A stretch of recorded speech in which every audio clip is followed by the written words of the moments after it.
Breaking news చూస్తున్నాం. ఈ రోజు తెల్లవారుజామున పాత బస్తీలోని దేవ్ దివాండి ప్రాంతంలో దాదాపు 10 నుంచి 30 షాపుల వరకు మంటల్లో కాలిపోయాయి అని చెప్పేసి అంటున్నారు. అంటే భారీ అగ్ని ప్రమాదమే జరిగింది అని చెప్పుకోవచ్చు. అయితే దీన్ని మంటలు ఆర్పే ప్రయత్నంలో 20 ఫైర్ ఇంజన్లు వచ్చాయని తెలుస్తుంది. ఇప్పుడు ప్రస్తుతం అయితే ఫైర్ ఇంజన్లు సహాయంతో అటు పోలీస్ సిబ్బంది సహాయంతో మంటలు అదుపులోకి వచ్చినప్పటికీ కానీ భారీ ఆస్తి నష్టమే జరిగినట్టు తెలుస్తుంది.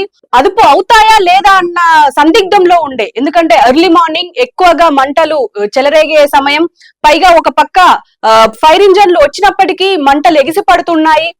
ఈ విజువల్స్ లో చూస్తున్నప్పుడు దాదాపు 20 ఫైర్ ఇంజన్లు వచ్చి ఆ మంటల్ని ఆర్పే ప్రయత్నం చేశాయి.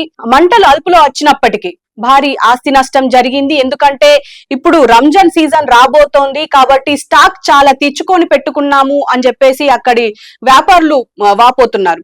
అయితే ఎలా జరిగింది, ఏం జరిగింది అని తెలుసుకునే ప్రయత్నంలో ప్రస్తుతానికి ప్రధాన కారణం మాత్రం ఒక ఫైర్ యాక్సిడెంట్ జరిగింది. ఈ ఫైర్ యాక్సిడెంట్ షార్ట్ సర్క్యూట్ వల్లే జరిగింది అని చెప్పేసి అంటున్నారు పోలీసులు అయితే ప్రస్తుతం. మరి ఇంకా విచారణ జరగాల్సి ఉంది. మరి ఎలా జరిగింది, మరి ఏమైనా కావాలని చేసిన తప్పిదమా లేకపోతే ఇది అనుకోకుండానే జరిగిందా అనేది ఖచ్చితంగా తెలవాల్సిందే.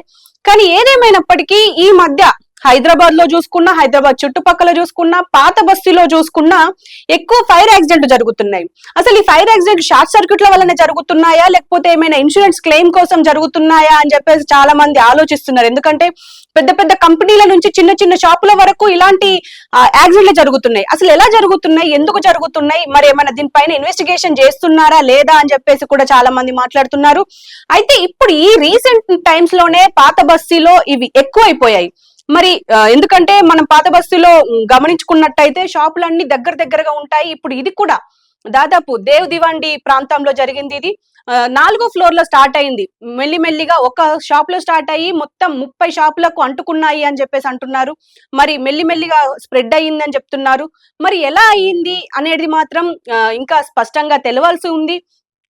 ఏదేమైనా అక్కడి ప్రజలకి గాని వ్యాపారస్తులకు గాని ఇదంతా ఒక కంటి మీద కునుకు లేకుండా చేస్తుంది అనుకోవచ్చు. ఎందుకంటే రీసెంట్ టైమ్స్ లో కూడా జరిగింది, ఇప్పుడు కూడా జరుగుతూనే ఉంది. ఇవాళ ఈ మంటలు అదుపులోకి వచ్చినప్పటికీ ఎలాంటి ప్రాణ నష్టం జరగనప్పటికీ ఆస్తి నష్టం అయితే జరిగింది. ఈ ఆస్తి నష్టం వాళ్ళకి ఎలా వస్తుంది? ఒకవేళ ఇన్సూరెన్స్ ఉంటే వస్తుంది, లేకపోతే లేదు.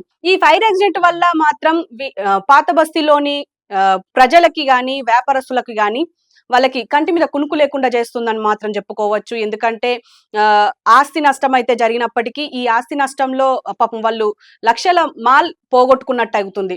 సో మళ్ళీ ఇప్పుడు రంజాన్ రాబోతుంది, రంజాన్ కి వ్యాపారం పెరుగుతుంది కాబట్టి వాళ్ళంతా స్టాక్ తెచ్చి పెట్టుకున్నామని అంటున్నారు. ఏదేమైనప్పటికీ ఈ మరి ఇన్వెస్టిగేషన్ జరగాల్సిందే. మరి ఇన్వెస్టిగేషన్ జరిగిన తర్వాత మరి ఏం తెలుస్తుంది, మరి షార్ట్ సర్క్యూట్ వల్లనే జరిగిందా లేకపోతే ఇంకా ఇతర కారణాల వల్ల జరిగిందా అనేది తెలుసుకోవాల్సిందే. ఇక పోలీసులు విచారణ జరిపిన తర్వాత మిగతా డీటెయిల్స్ బయటికి చెప్తామంటున్నారు. ఏదేమైనా